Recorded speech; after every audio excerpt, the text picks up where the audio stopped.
Assalamualaikum warahmatullahi wabarakatuh.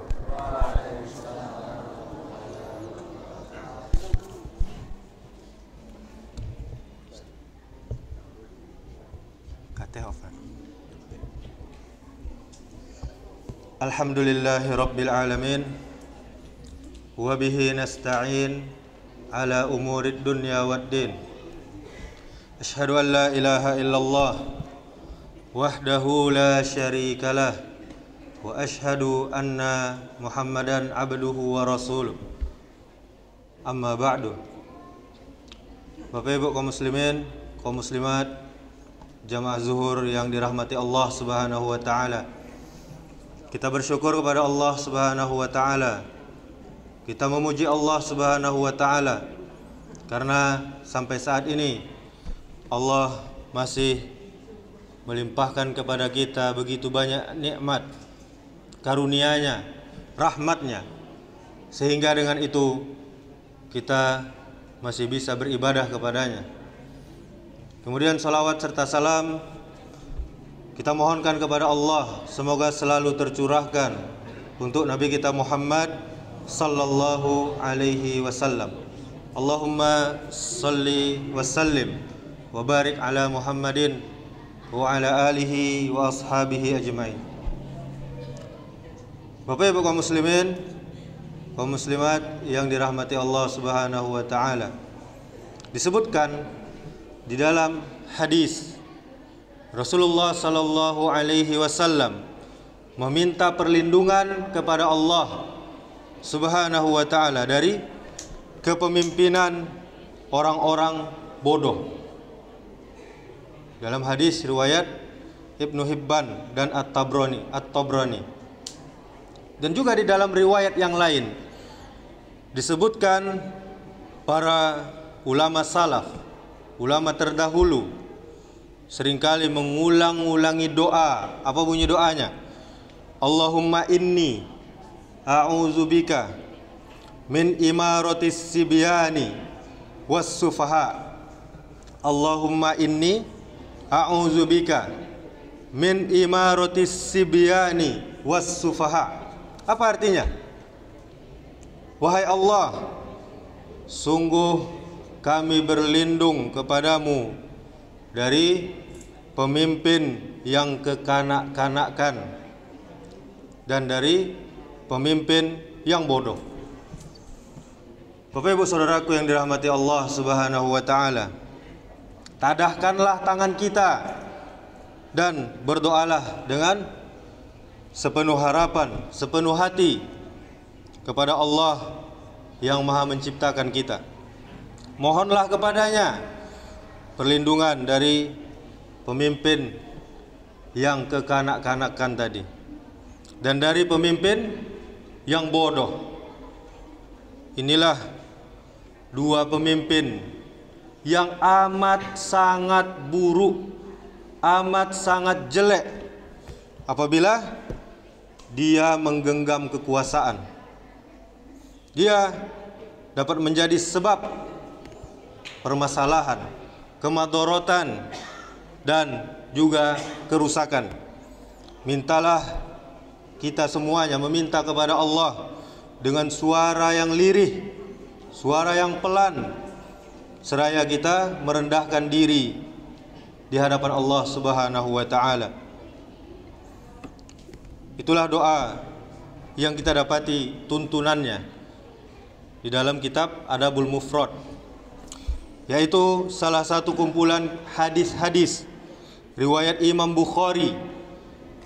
Di luar kumpulan hadis sahihnya yang masyhur, yang terkenal, yaitu Al-Jami' As-Sahih, atau yang terkenal, yang populer dengan sebutan Sahih Bukhari. Di satu sisi dia adalah doa, yang kita bacakan tadi adalah doa, dan di sisi yang lain ada pelajaran yang sangat besar yang patut kita renungkan. Dan karena itu kita perlu berlindung kepada Allah dari dua tadi, pemimpin yang kekanak-kanakan dan pemimpin yang bodoh. Apa pelajarannya, Bapak Ibu Saudaraku sekalian?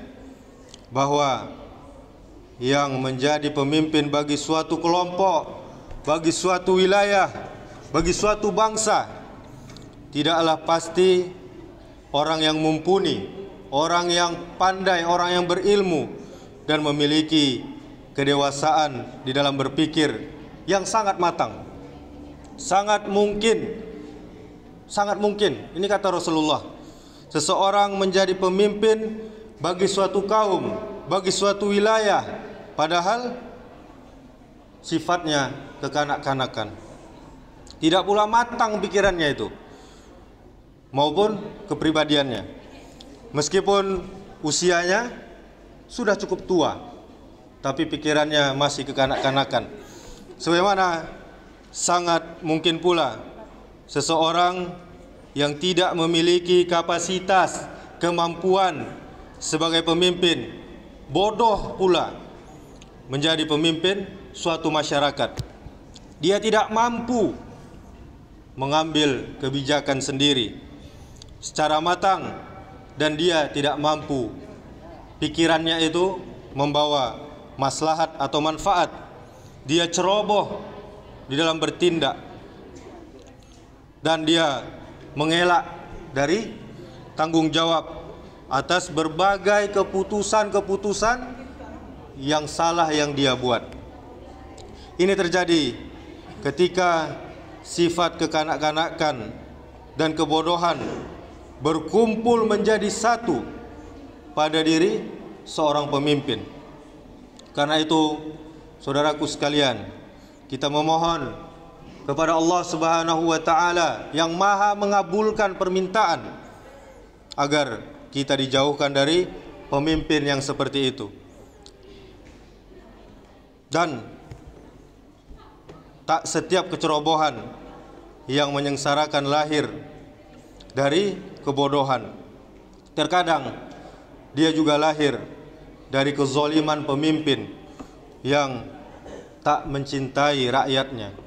Dia berhasrat besar, dia berkeinginan besar menjadi pemimpin justru karena keinginannya kuat berbuat zalim secara lebih luas. Dan sesungguhnya pemimpin zalim yang berpengetahuan luas jauh lebih berbahaya dibandingkan pemimpin bodoh lagi kekanak-kanakan. Lebih-lebih jika dia dikelilingi teman dekat yang juga buruk, tamak, rakus, serta teman-teman sekelilingnya itu bersifat merusak semuanya. Pemimpin yang baik dan jujur pun bisa tergelincir dalam kejahatan serta semena-menanya, apalagi dia dikelilingi oleh kawan-kawan, oleh teman-teman yang dapat merusaknya. Dia tampak bijak, padahal juga rusak. Kian parah lagi jika orang-orang yang buruk itu mengelilingi dan menemani pemimpin yang bodoh lagi kekanak-kanakan tersebut. Sungguh kaum muslimin saudaraku, sangat besar keburukan pemimpin yang zalim dan berakhlak buruk. Terlebih jika dia pandai, jika dia pintar memoles dirinya sehingga tampak baik. Banyak fitnah yang dapat terjadi, banyak kerusakan yang bisa ditimbulkan dari berkuasanya pemimpin yang zalim. Karena itulah kita perlu senantiasa memohon kepada Allah dalam berbagai kesempatan di sisa-sisa hidup kita ini, bukan hanya ketika sedang dibayang-bayangi kemungkinan hadirnya pemimpin yang zalim, kita berdoa dengan sungguh-sungguh kepada Allah. Allahumma la tusallit alaina man la yarhamuna. Allahumma la tusallit alaina man la yarhamuna. Ya Allah, janganlah Engkau serahkan kepemimpinan wilayah kami kepada orang-orang yang tidak mengasihi kami.